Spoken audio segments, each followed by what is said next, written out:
Jumpa kembali di MT Journey Inspiration of Life. Pagi ini saya mau sharingkan teman-teman dengan temanya carilah Tuhan dengan mengubah pikiran dan perasaan serta kehendak kita sesuai dengan firman-Nya gitu. Dari kitab Mazmur 105 ayat 1 sampai 11 dan kitab Yesaya 55 pasal 55 ayat 6 sampai 13. Maksudnya carilah Tuhan itu ya dengan mengubah pikiran perasaan kehendak kita, mengubah jiwa kita teman-teman. Banyak orang dunia, orang yang dan juga orang yang berkeyakinan itu seolah memaksakan gitu bahwa carilah Tuhan itu dengan persepsi pikiran perasaan kehendaknya si manusia itu sendiri teman-teman, dengan jiwanya manusia sendiri. Nah, kalau kita paksakan Tuhan seperti itu teman, ya akhirnya kita tidak akan menemukan Tuhan yang sebenarnya teman-teman. Jadi banyak cerita seperti yang sepintas. Contoh yang nyata itu kan cerita anak yang hilang, teman. Anak yang hilang itu kan cerita anak yang hilang itu kan terdiri dari dua. Ada cerita si bungsu dan ada cerita si sulung, teman-teman. Nah, ini kan satu contoh yang baik, teman, yang bagus itu. Jadi diumpamakan si bungsu itu hilang karena memang pergi dari rumah si bapaknya, teman-teman. Jadi si bungsu itu hilang, beneran hilang karena pergi dari rumah bapaknya untuk berfoya-foya segala macam gitu loh. Tapi kalau bicara si sulung ini juga sama teman-teman. Tetap pada akhirnya juga hilang gitu. Terhadap kontak dengan bapaknya itu hilang. Padahal si sulung ada di dalam, tidak pergi gitu, tidak keluar dari bapaknya, ada di dalam rumah dan aktivitas usaha bapaknya. Nah, tapi dua-duanya teman, baik yang namanya si bungsu juga terhilang di luar rumah bapaknya, tapi si sulung juga bisa terhilang di dalam rumah bapaknya. Nah, ini yang mesti hati-hati teman-teman. Kalau orang yang melakukan kejahatan gitu, ya gampang sekali bisa ditangkap bahwa ya orang yang melakukan kejahatan adalah orang yang tidak melakukan firman Tuhan gitu. Nah, orang yang tidak melakukan firman Tuhan itu gampang dicapnya ya berarti jahat gitu. Nah, yang agak repot ini teman-teman, apabila orang dunia atau orang yang punya keyakinan merasa tidak jahat, merasa baik, tapi sebenarnya tidak melakukan firman Tuhan, teman-teman. Nah, ini yang bahaya itu justru yang seperti ini, teman-teman. Merasa baik, maksudnya jiwanya dengan pikiran, perasaan dan kehendak sendiri seolah-olah menganggap baik, tapi prakteknya baik dari kacamata Tuhan itu kan melakukan firman atau tidak gitu. Jadi kalau cuma dari pikiran, perasaan, kehendak hanya baik saja, tapi dalam prakteknya tidak melakukan firman Tuhan, ya ini kan kejadiannya tidak beda dengan cerita si sulung yang dicerita anak yang hilang tadi, teman-teman. Kalau yang orang jahat sih dipersepsikannya seperti anak bungsu yang pergi gitu dari rumah bapaknya, pergi dari bapaknya. Tapi kalau si sulung kan tidak pergi, teman-teman. Si sulung itu merasa bahwa dia itu baik loh. Nah, ini yang dikhawatirkan, si sulung itu tidak beda dengan orang dunia, orang yang berkeyakinan. Yang berkeyakinan berarti kan orang yang beragama gitu, tapi tidak mengenal Tuhan secara pribadi dan firman Tuhan secara benar, teman-teman. Jadi dianggapnya yang penting saya percaya Tuhan, yang penting saya sudah mendengar firman Tuhan. Meskipun kapasitas percaya ini mau dari parameter apa ya, yang namanya kapasitas yang namanya mengenal Tuhan itu mau dari persepsi apa gitu. Karena kalau Tuhan katakan dalam firman Tuhan yang namanya pikiran, perasaan, kehendak Tuhan ya adanya cuma di firman, teman-teman. Nggak ada yang lain. Di kitab yang tadi saya baca itu seperti itu gitu. Jadi tidak ada alat ukur lain selain yang namanya pikiran, perasaan, kehendak Tuhan itu adalah identik dengan firman. Nanti di draft saya jelaskan lebih detail, teman.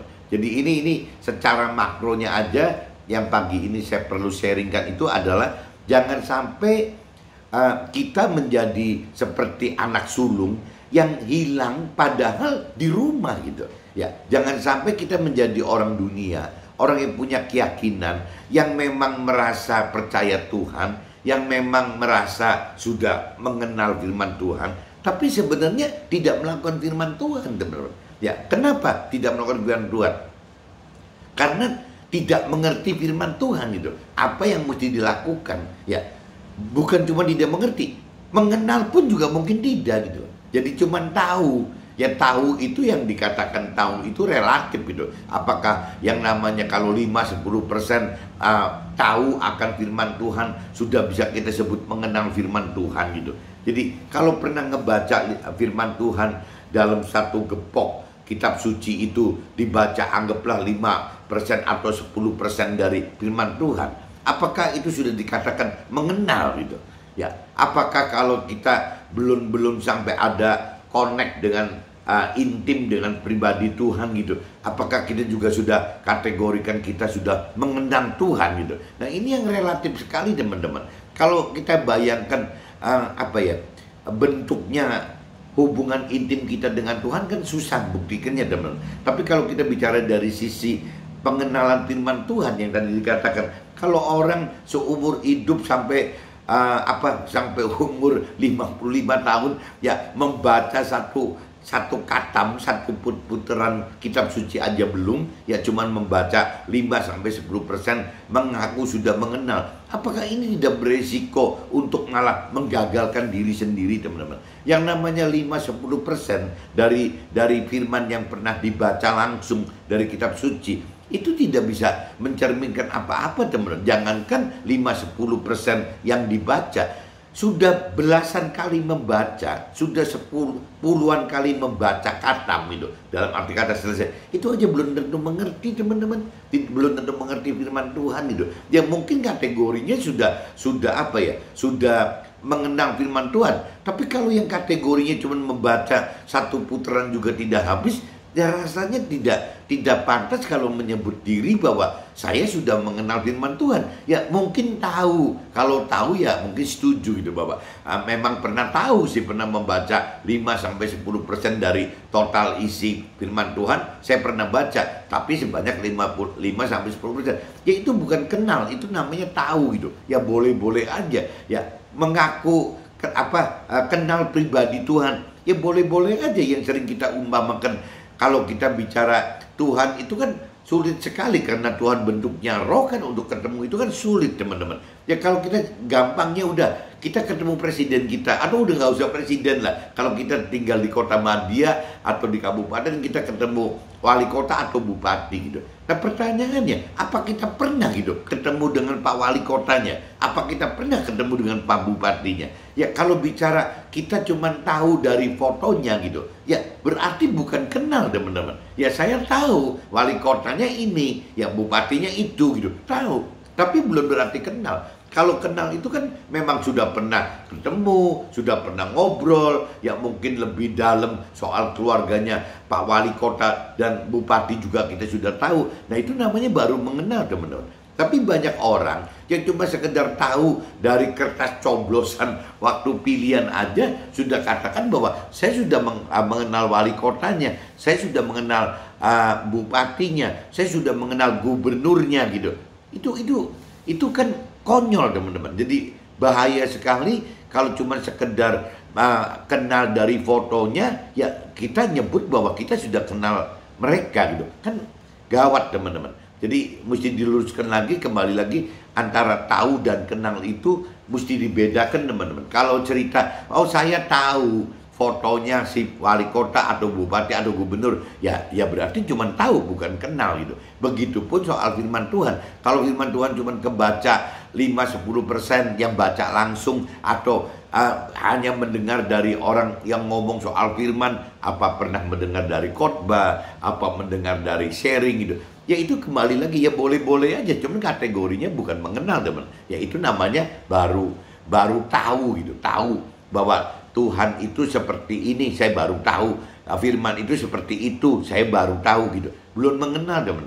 Kalau mengenal itu ya sudah harus benar-benar involve, udah masuk ke dalam firmannya, sudah masuk ke pribadi Tuhannya, atau tadi diumpamakan, ya sudah memang kenal beneran gitu sama Pak Wali Kotanya, sama bupatinya, Pak Bupati, sama Pak Gubernurnya, sama Pak Presidennya gitu. Memang kenal beneran gitu. Tapi kalau kita belum sampai begitu, ya lebih baik kita amannya nyebutnya jangan kenal, kita baru tahu gitu, baru tahu Tuhan gitu. Ya ini batasannya harus begitu teman. Nah yang saya alami teman-teman, waktu kita mau dari mulai tahu, kita berubah mencari Tuhan sampai kita timbul kemauan untuk sampai mengenal Tuhan. Itu saja yang tadi saya katakan. Mau mengenal itu kan istilahnya kan hak bebasnya kita. Tuhan nggak bisa paksain kita. Anggaplah kita mau mengenal gitu. Nah, kita mulai kan berarti mencari kitab suci, kita mulai mendengar membaca buku-buku rohani, kita mulai mendengarkan sharing-sharing firman atau khotbah gitu. Itu kan start mulainya begitu, teman. Untuk membuktikan bahwa kita memang mau mengenal gitu, mau mengenal pribadi Tuhan dan firman Tuhan. Nah, tapi setelah kita mengenal, anggaplah kalau buat saya pribadi baca sudah belasan kali, teman-teman. Belum tentu mengerti, teman-teman. Nah, bagaimana teman-teman yang lain atau keluarga saya katakan bahwa cuman ngebaca firman 5-10% aja kok sudah nyebutnya mengenal itu. Ya, kita yang sudah baca sampai belasan kali pun tidak mengenal kok. Susah sekali gitu. Ya, kita belajar mengenal, tapi benar-benar untuk mengerti itu nggak mudah, teman-teman. Nggak mudah. Dan saya coba cross check dalam sharing-sharing saya gitu, baik itu teman rohani saya atau mentor rohani saya atau rohaniawan saya gitu, ya memang kenyataan begitu. Ya, baca sudah belasan kali pun tidak menjamin kita mengerti kok. Ya, kita bisa sebut itu kita mengenal gitu, karena kita sudah membaca berulang-ulang kali sehingga kita mengenal, tapi belum tentu mengerti, teman-teman. Nah, waktu kita berjuang terus untuk mengenal dan mengenal, akhirnya Tuhan bisa satu saat, karena dengan kemauan kita itu, Tuhan akhirnya ya akan bisa membantu kita dengan memberikan roh Tuhan, teman-teman.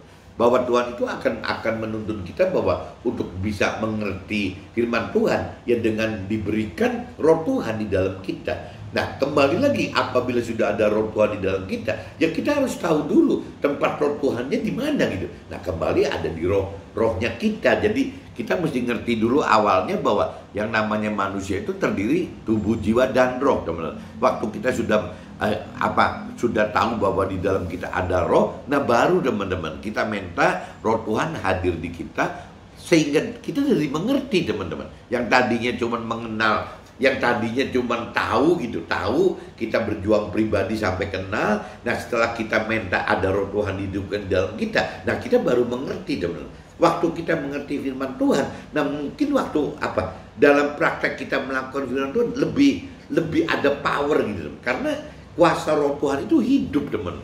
Hidup yang membuat kita jadi mampu melakukan firman Tuhan. Kenapa mampu? Karena iman kita naik, teman-teman. Iman kita naik. Jadi cara membuat iman kita naik itu tidak jauh-jauh, teman-teman. Bagaimana kita harus lebih dalam mengenal firman Tuhan, harus lebih mampu mengerti firman Tuhan, dan harus lebih berani melakukan firman Tuhan. Itu namanya iman, teman. Dan itu semua tanpa ada roh Tuhan tidak mungkin bisa timbul, teman-teman. Tidak mungkin ada keberanian iman untuk melakukan firman Tuhan, tidak mungkin. Jadi harus ada roh Tuhan yang hidup dulu, baru kita bisa mengerti firman Tuhan dan kita bisa mampu melakukan firman Tuhan karena berani gitu. Berani karena mengerti gitu. Apa yang Tuhan rancang kendaki, tahu gitu. Kitanya udah tahu dan kenal dan berani melakukan itu. Jadi kaitannya seperti itu, teman-teman. Jadi nggak bisa sepintas yang namanya kalau sekedar 5-10% membaca firman Tuhan satu putaran pun tidak habis ya. Banyak mendengar sharing dan khotbah tidak menjamin, teman-teman, tidak menjamin bahwa kita itu mengenal pribadi Tuhan dan firman Tuhan gitu. Nah, ini yang kembali lagi saya ingatkan, banyak orang yang seperti anak sulung yang merasa tidak kehilangan Tuhan karena berasa ada di dalam Tuhan gitu. Nah, padahal dalam realitanya tidak gitu. Ya tidak mengerti firman. Di cerita anak yang hilang itu, teman-teman, kalau bicara si bungsu itu sampai sengsara, menderita sengsara, ya wajar-wajar aja, teman-teman. Karena memang dia berani-berani meninggalkan bapaknya gitu, berani-berani meninggalkan Tuhannya kalau secara rohani gitu. Tapi kalau sulung kan tidak meninggalkan bapaknya, tidak meninggalkan Tuhannya gitu. Tapi tetap aja kehilangan, teman. Karena si sulung itu ya tidak mengerti akan kedalaman maksud si Tuhannya, si bapaknya gitu. Si sulung itu tidak kenal. Jadi si sulung itu juga dikategorikan ya berarti anak yang hilang juga sebenarnya. Jadi bungsu itu anak yang hilang di luar rumah, tapi kalau si sulung itu anak yang hilang di dalam rumah, teman. Nah ini yang saya maksudkan, jangan sampai orang dunia, orang yang punya keyakinan itu terjebak seperti si sulung tadi gitu. Berasa ada pikiran, perasaan, kehendaknya seperti ada di dalam rumah gitu, di dalam Tuhan. Tapi prakteknya nggak ada, kehilangan gitu. Ini kan sayang sekali teman-teman apabila itu terjadi di dalam hidup kita, di dalam keluarga kita, di dalam teman-teman kita. Kan jadi akhirnya bagaimana gitu, mubazir. Ya kita mengenal Tuhan persenjatai kita untuk bisa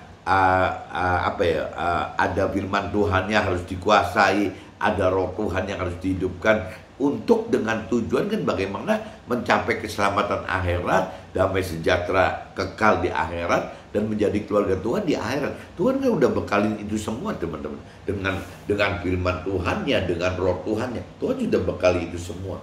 Nah ini saya coba, sebelum saya detail ke draft teman-teman, saya coba bacakan di kitab Mazmur pasal 105 ayat 1-11. Dan nanti saya sambung juga dengan kitab Yesaya 55 teman-teman, ayat 6-13. Nah ini saya baca dulu yang kitab Mazmur 105 ayat 1-11 teman-teman. Judul perikopnya puji-pujian atas segala perbuatan Allah di masa lampau. Bersyukurlah kepada Tuhan, serukanlah namanya, perkenalkanlah perbuatannya di antara bangsa-bangsa. Bernyanyilah baginya, bermazmurlah baginya, percakapkanlah segala perbuatannya yang ajaib, bermegahlah di dalam namanya yang kudus, biarlah bersuka hati orang-orang yang mencari Tuhan.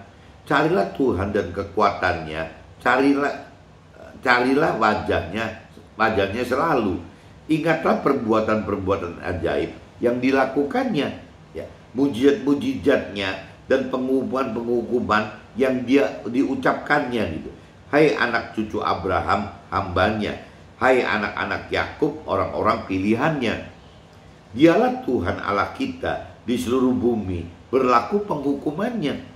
Ia ingat untuk selama-lamanya akan perjanjiannya, firman yang diperintahkannya kepada 1000 angkatan, yang diikatnya dengan Abraham dan akan sumpahnya kepada Ishak. Diadakannya hal itu menjadi ketetapan bagi Yakub, menjadi perjanjian kekal bagi Israel. Firman-Nya, kepadamu akan kuberikan tanah Kanaan sebagai milik pusaka yang ditentukan bagimu. Nah ini kalau kembali lagi teman-teman, inti dari kitab Mazmur 105 ayat 1-11 teman-teman. Intinya itu ada di poin di ayat 4 teman-teman. Carilah Tuhan dan kekuatannya, carilah wajahnya selalu gitu. Jadi dibaliknya ditekankan seperti tadi anak yang hilang tadi, si bungsu dan si sulung itu, ya harusnya kan kuncinya gitu teman-teman. Si bungsu ya harusnya mencari Tuhan di luar rumahnya gitu. Begitupun si sulung harus mencari Tuhan di dalam rumahnya. Harusnya seperti itu teman-teman. Jadi kuncinya ikut Tuhan itu ya harus mencari Tuhan dulu teman-teman. Nanti waktu kita sudah mengerti bahwa mencari Tuhan itu, ya kita jadi akhirnya tahu apa sih yang Tuhan inginkan gitu. Nah kalau saya tangkap dari total Mazmur 105 ayat 1-11 saja, di sini kalau buat saya pribadi simpulkan, ya bagaimana kita beribadah, bagaimana kita menyembah, bagaimana kita jadi bagaimana kita belajar menyenangkan Tuhan itu, ya dengan kuncinya ya menyaksikan apa yang pernah kita alami dalam hidup kita teman-teman. Nggak ada yang lain gitu.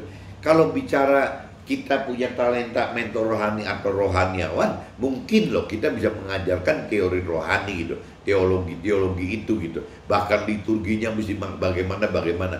Tapi kalau kita cuman punya talenta sebagai pengusaha atau sebagai orang karir atau buruh gitu.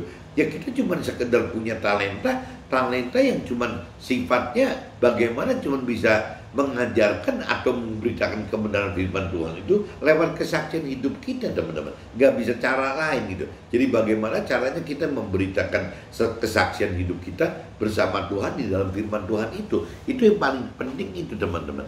Nah di situ kenapa kita bersaksi? Ya seperti yang kitab Mazmur 105 1-11 tadi katakan, ya memang kita mesti bersaksi ya akan kebesaran dan keajaiban apa yang Tuhan perbuat dalam hidup kita gitu. Jadi kuncinya itu, teman-teman. Jadi kuncinya menyenangkan Tuhan, kuncinya ibadah bagi Tuhan yang sebenarnya. Ya simpelnya begitu, teman-teman.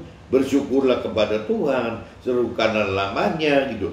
Perkenalkanlah perbuatannya di antara bangsa-bangsa. Itu yang paling dominan itu, teman. Bagaimana kita bersaksi ya tentang Tuhan gitu. Ya apa yang kita alami dalam hidup kita bersama dengan Tuhan. Bernyanyilah baginya, bermasuklah baginya. Berikan ada pujian penyembahan untuk Tuhan gitu. Percakapan segala perbuatannya yang ajaib. Nah ini kan mesti ceritakan gitu. Ceritakan apa yang terjadi ya tentang Tuhan dalam hidup kita gitu. Bermegahlah di dalam namanya yang kudus.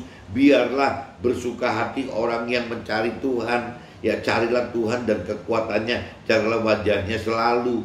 Ingatlah perbuatan-perbuatan ajaib yang dilakukannya gitu. Mujizat-mujizatnya juga harus kita saksikan untuk teman-teman kita atau keluarga kita. Dan pengumuman-pengumuman yang diucapkannya apa yang kita pernah rasakan gitu. Apa hukuman dari Tuhan itu kita juga saksikan.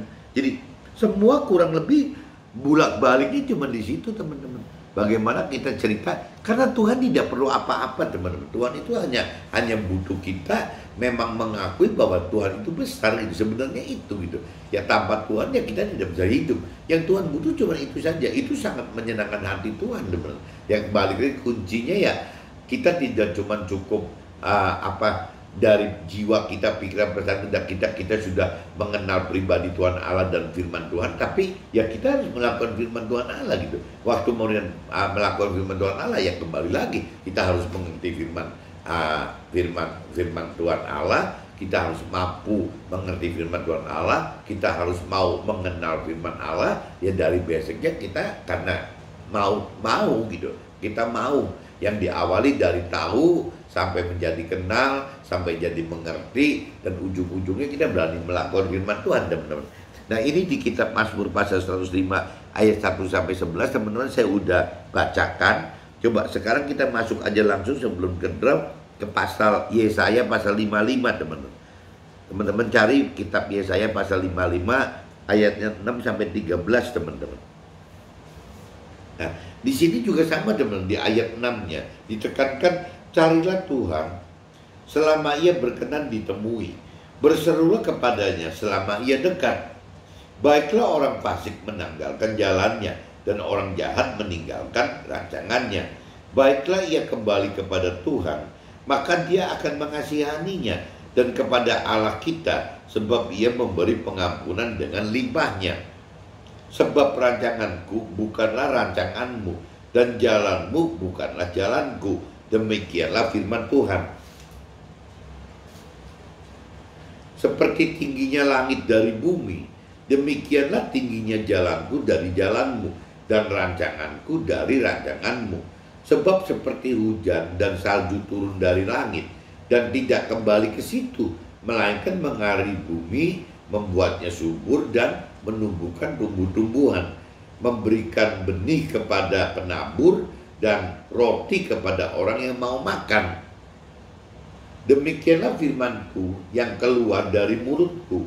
Ia tidak akan kembali kepadaku dengan sia-sia, tetapi ia akan melaksanakan apa yang kukehendaki dan akan berhasil dalam apa yang kusuruhkan kepadanya.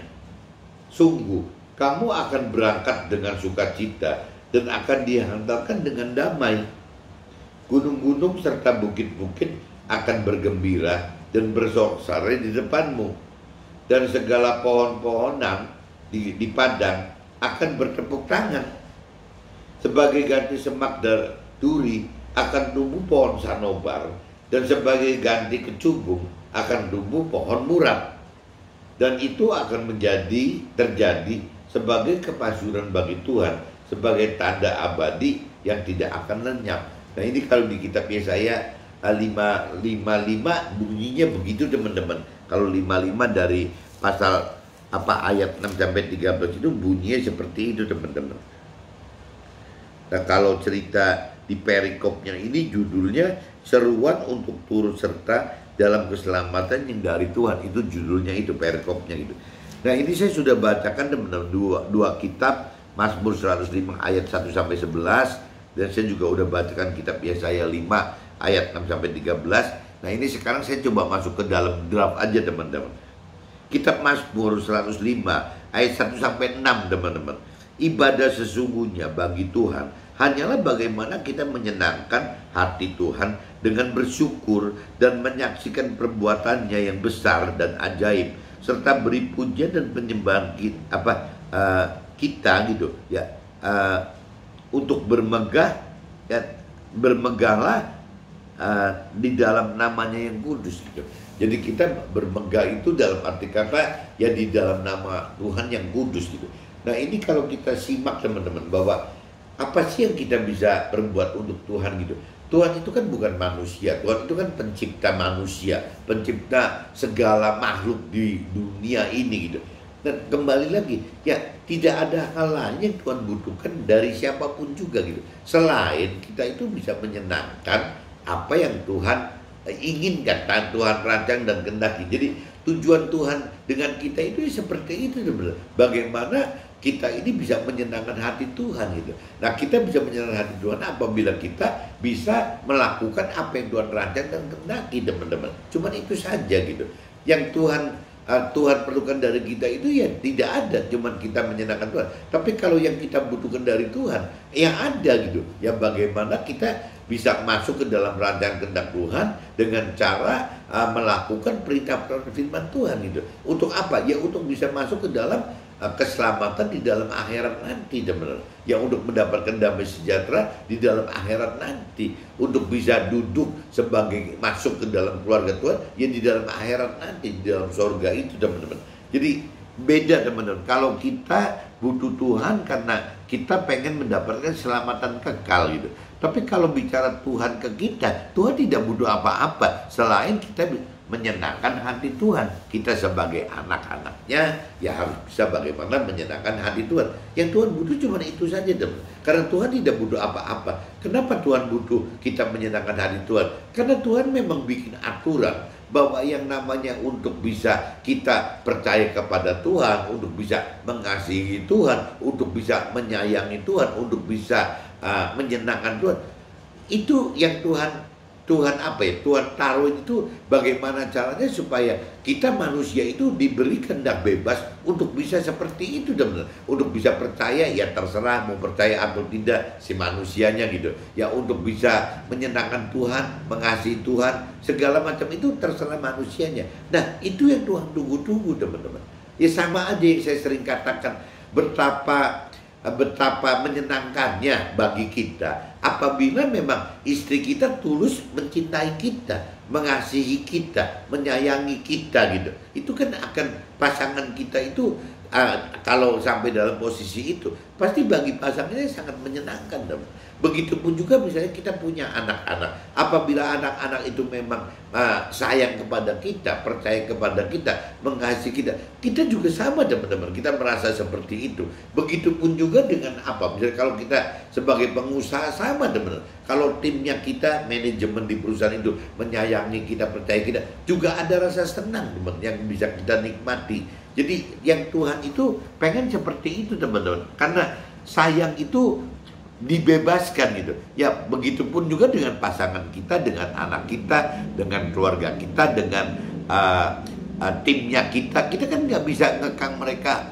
Kamu harus loh menyayangi saya, kamu harus loh menyayangi, mengasihi saya, kamu harus loh percaya saya. Ya mungkin di mulutnya mereka bisa ngomong seperti itu teman, bahwa saya percaya, saya mengasihi, saya sayang. Tapi dalam prakteknya teman-teman, dalam realitanya belum tentu. Kenapa? Karena masing-masing orang punya hak bebas gitu. Ya bisa saja kamuflase Yang ngomong percaya padahal tidak percaya, ngomong sayang padahal tidak sayang, ngomong mengasihi padahal tidak mengasihi. Bisa saja. Nah, si bedanya cuma satu teman-teman. Kan rasa kita gitu, rasa kita yang tahu bahwa ini orang benar-benar sayang kita nggak sih, orang ini benar-benar percaya ke kita nggak, kan cuma ada di dalam hati kita gitu. Nah Tuhan itu sama teman-teman, Tuhan terhadap kita itu seperti itu. Jadi Tuhan itu pengen sekali ya bagaimana caranya hati kita, pikiran, perasaan, kehendak kita itu benar-benar sayang sama Tuhan, percaya sama Tuhan.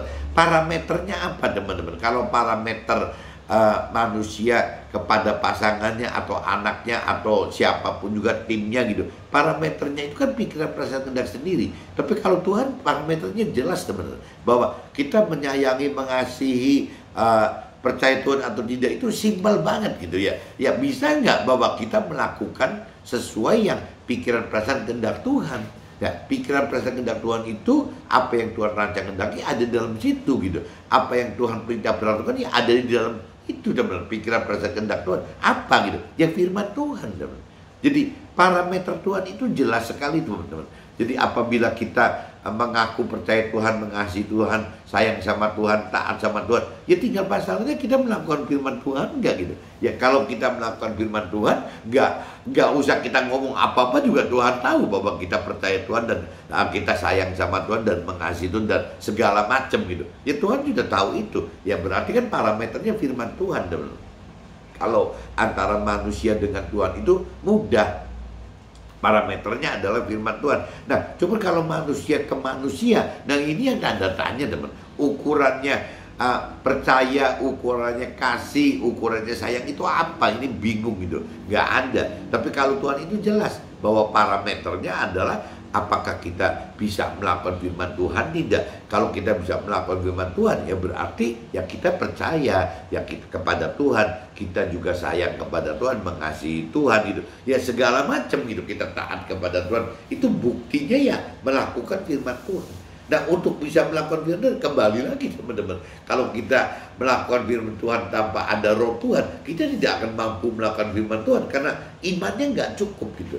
Nah untuk bisa melakukan firman Tuhan ternyata kita butuh mengerti firman Tuhan, mengerti lebih dalam akan firman Tuhan. Nah kalau tanpa ada roh Tuhan untuk membuat mengerti juga tidak akan mampu kita mengerti. Jadi kalau tidak ada roh Tuhan, kita tidak mampu mengerti firman Tuhan dan kita tidak akan mampu melakukan firman Tuhan. Nah, untuk bisa mampu mengerti firman Tuhan, kita harus mengenal firman Tuhan, teman. Untuk bisa mengenal firman Tuhan, kita harus punya kemauan gitu. Ya, benar-benar kemauan yang besar gitu untuk bisa mau mengenal firman Tuhan. Dan jadi ini semua kan terkait semua, teman-teman. Dari mulai harus ada kemauan untuk mengenal, dari yang tadinya awalnya cuma tahu, berarti kita mesti mau mengenal, berarti harus mengenal. Setelah mau mengenal kita harus hidupkan roh Tuhan sehingga kita mampu mengerti. Nah setelah mampu mengerti berarti roh Tuhan ini menjadi sumber kuasa untuk bisa kita mampu dan berani melakukan firman Tuhan.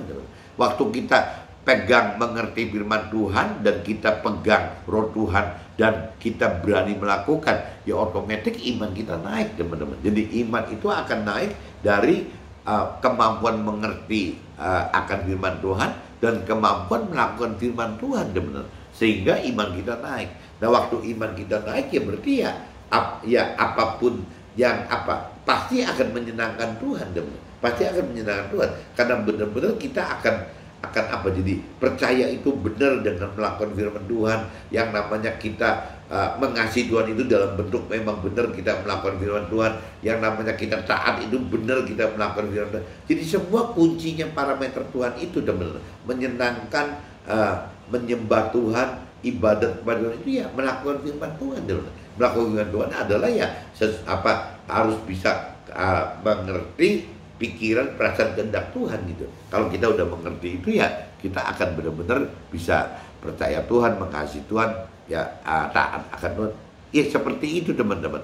Nah ini coba nanti saya masuk aja ke dalam draft teman-teman karena saya udah bacakan ini gitu. Jadi kuncinya itu seperti itu teman-teman. Kalau di draft itu ya ibadah sesungguhnya itu ya bagi Tuhan hanyalah bagaimana kita menyenangkan hati Tuhan dengan bersyukur dan menyaksikan perbuatannya yang besar dan ajaib serta beri pujian dan penyembahan gitu ya. supaya kita bermegah di dalam Tuhan sendiri. Itu yang arti ibadah itu, ibadah yang benar itu seperti itu, teman-teman. Nah, kitab Mazmur pasal 105 ayat 7 sampai 8. Dialah Tuhan Allah kita, di seluruh bumi berlaku penghukumannya. Ia ingat untuk selama-lamanya akan perjanjiannya, firman yang diperintahkannya kepada semua angkatan gitu. Hidup percaya dan mengasihi Tuhan harus dengan dasar mau mencari pribadi Tuhan dan firman Tuhan. Nah, ini balik lagi, teman-teman. Ya, jadi kalau kita bicara firman yang diperintahkannya itu kepada ya semua angkatan itu, untuk 1000 angkatan atau semua angkatan itu. Jadi hidup percaya dan mengasihi Tuhan harus dengan dasar ya mau mencari pribadi Tuhan dengan firman Tuhan. Tidak ada cara lain, teman-teman. Kitab Mazmur pasal 105 ayat 11, firman Tuhan, kepadamu akan kuberikan tanah Kanaan sebagai milik pusaka yang ditentukan bagimu.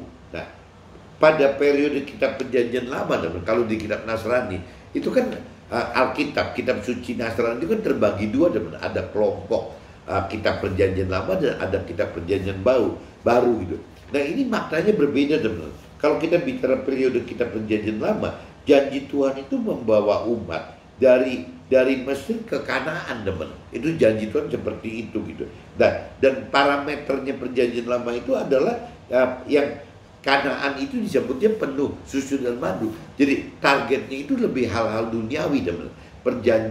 Kitab perjanjian lama itu ya istilahnya bagaimana Tuhan melalui Nabi Musa mengadakan perhijrah gitu dari yang namanya Mesir gitu, hijrah ke dalam Kanaan gitu. Di mana Kanaan itu yang dijanjikan itu negara yang penuh susu dan madu, teman. Bagaimana bisa menikmati halal duniawi itu di Kanaan itu, teman-teman.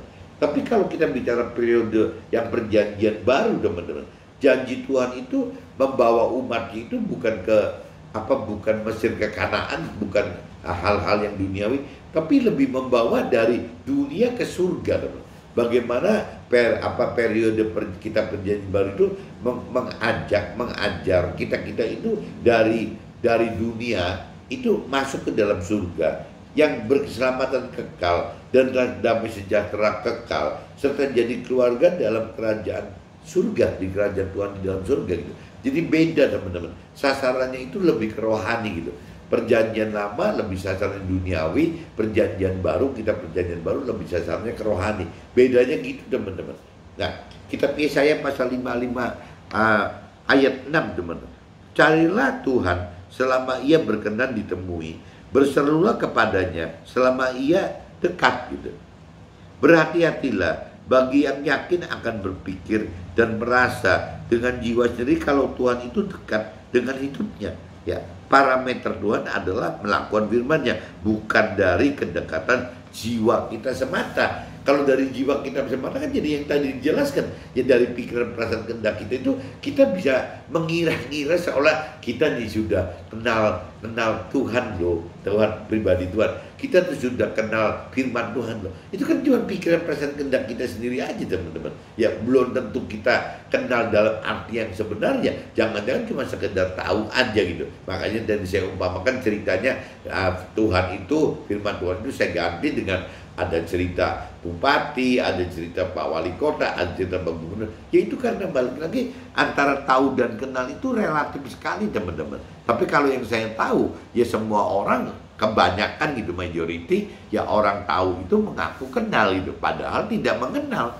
Ya kalau mengenal itu ya harusnya mengenal pribadinya, mengenal apa pikiran, perasaan, kehendaknya gitu. Itu kan harus namanya mengenal, teman.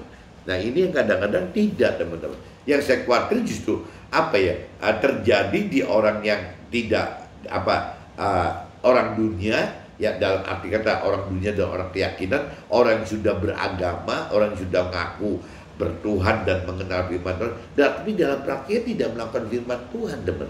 Nah ini yang mesti diluruskan gitu. Jangan sampai kita menjadi anak sulung yang hilang di dalam rumah, kan itu kan konyol sekali. Kalau anak bungsu hilang di luar rumah, ya wajar saja gitu, karena dia meninggalkan rumah bapaknya, meninggalkan Tuhan Allah gitu. Ya wajar itu. Tapi yang paling bahaya itu kan kalau sampai kita kehilangan Tuhan Allah tapi di dalam rumah gitu. Dan ini yang lebih bahaya daripada kehilangan di dalam rumah, karena tidak nampak, teman-teman. Dan ini yang konyol, orang yang kehilangan di dalam rumah itu, kehilangan Tuhan di dalam rumah itu, dalam arti kata tidak melakukan firman Tuhan di dalam kelompok orang yang berpikiran, berperasaan dan berkendak ada di dalam Tuhan, tapi dalam praktiknya tidak, teman-teman. Itu mayoritas loh, itu lebih banyak gitu.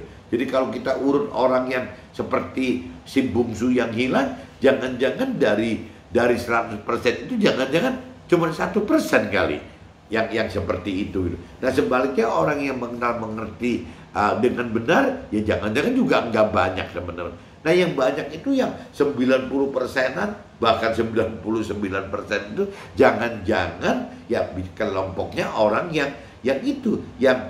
hidup dengan pikiran perasaan kehendak sendiri, seolah-olah sudah mengenal pribadi Tuhan gitu ya, sudah mengenal firman Tuhan, seolah-olah seperti itu. Sedangkan parameternya Tuhan bukan masalah kenal atau tidak mengenal, mengerti atau tidak mengerti. Yang Tuhan cuma pengen jadikan satu standar itu kan melakukan firman Tuhan gitu. Ya kalau kita pengen sudah tahu, sudah mengenal, sudah mengerti, tapi tidak melakukan firman Tuhan pun ya akan sia-sia, teman-teman. Karena Tuhan menghendaki kita melakukan firman Tuhan, bukan cuma mengerti saja firman Tuhan, bukan cuma mengenal saja firman Tuhan, bukan cuma tahu saja firman Tuhan, tapi melakukan firman Tuhan gitu. Itu parameternya itu gitu. Beda dengan manusia ke manusia. Ya parameter sayangnya apa? Jadi susah gitu. Ya kita dengan pasangan kita parameter taat, sayang, mengasihi gitu. Itu apa gitu? Ya parameter kita ke anak-anak kita juga sama, dan apa parameternya kan nggak ada. Tapi kalau buat kita ke Tuhan itu kan nyata. Parameternya adalah melakukan firman Tuhan gitu. Gampangnya begitu. Dan cuman untuk melakukan firman Tuhan balik lagi, kita butuh mengerti firman Tuhan, kita butuh mengenal firman Tuhan, kita butuh tahu firman Tuhan, dan kita butuh menghidupkan roh Tuhan gitu, untuk bisa mampu mengerti dan mampu melakukan firman Tuhan. Tapi jelas, teman-teman, jelas bahwa aturan Tuhan itu jelas gitu. Aturan manusianya yang tidak jelas gitu. Nah ini seperti itu, teman-teman. Jadi gak bisa yang namanya Tuhan mengenal pribadi Tuhan dan firman Tuhan itu cuma dari pikiran perasaan kita semata gitu, hanya dari itu saja. Ya kita harus bisa menggeser ini, mengubah ini dari pikiran perasaan kehendak kita menjadi pikiran perasaan dan kehendak Tuhan, dan harusnya seperti itu gitu. Nah waktu kita sudah masuk dalam pikiran perasaan kehendak Tuhan, ya pasti ujungnya gitu, teman-teman. Bagaimana kita bisa melakukan firman Tuhan gitu. Kuncinya bolak-baliknya begitu terus, teman-teman. Nah di kitab Mazmur pasal 55, teman, ayat 8-13, rancangan dan jalan Tuhan sangat berbeda dengan kita, seperti tingginya langit dari bumi. Firman Tuhan akan melaksanakan apa yang Tuhan kehendaki dan berhasil gitu. Nah ini bedanya gitu, teman-teman. Di kitab Mazmur 55 ayat 8-13 itu ya kita jangan terlalu ngotot bahwa rancangan Tuhan, jalan Tuhan itu seperti yang di dalam pikiran perasaan kehendak kita. Itu kan kacau sekali, teman-teman. Firman mengingatkan di sini di kitab Mazmur ayat 55 8-13 yang menyatakan bahwa apa yang kita rancangkan dengan apa yang Tuhan rancangkan itu bedanya seperti bumi dan langit gitu. Yang namanya jalannya Tuhan dengan jalan gitu bedanya seperti bumi dan langit. Jadi memang tidak bisa sama, teman-teman. Satu-satunya apabila kita ingin menyamakan bahwa rancangannya kita bikin mau sama dengan Tuhan, jalannya mau bikin kita sama dengan Tuhan, ya kembali lagi, teman-teman, harus bisa mau dari mulai tahu firman, tahu Tuhan, berubah menjadi mengenal gitu, mengenal Tuhan pribadi dan firman Tuhan, berubah lagi menjadi mampu mengerti firman gitu ya, maupun pribadi itu berubah lagi melakukan firman Tuhan, teman-teman. Benar-benar gitu, dan benar-benar mendekati Tuhan gitu, harus bisa seperti itu, teman-teman. Nah ini yang kalau saya perhatikan jarang, teman-teman, orang yang bisa masuk ke situ gitu. Ya malah dunia menganggap aneh gitu. Ya apabila kita benar-benar ngikuti rancangan dan jalan Tuhan, itu malah dianggapnya nggak wajar gitu. Hal yang tidak wajar bagi dunia. Yang kasihan itu apabila orang tidak mengerti akan firman Tuhan, ya malah bisa terperangkap oleh iblis, masuk ke dalam rancangan dan kehendak iblis gitu. Rancangan kehendak iblis itu kebenaran gitu, sama si iblis dibuat sama dengan apa yang manusia bebas rancang dan kehendaki gitu. Ya orang dunia atau punya keyakinan itu dia punya rancangan sama dengan rancangan iblis, teman-teman. Sama dengan kehendak iblis itu. Apa? Yaitu target sukses duniawi, bagaimana mendapatkan kebahagiaan duniawi, bagaimana bisa memenuhi nafsu-nafsu duniawi. Itu rancangan si orang dunia dan orang yang berkeyakinan. Ini kebenaran kok bisa sama persis gitu dengan apa yang iblis rancang dan kehendaki. Itu kalau cerita iblisnya dianggap bodoh gitu. Tapi kalau bicara iblis ini licik sekali, ya berarti kan bukan hal yang sengaja sama gitu. Ya memang iblis ciptakan gitu. Ya bagaimana target sukses duniawi, kebahagiaan duniawi, dan pemenuhan nafsu duniawi itu memang iblis ciptakan untuk manusia, agar manusia terjebak ke dalam target-target itu, teman-teman.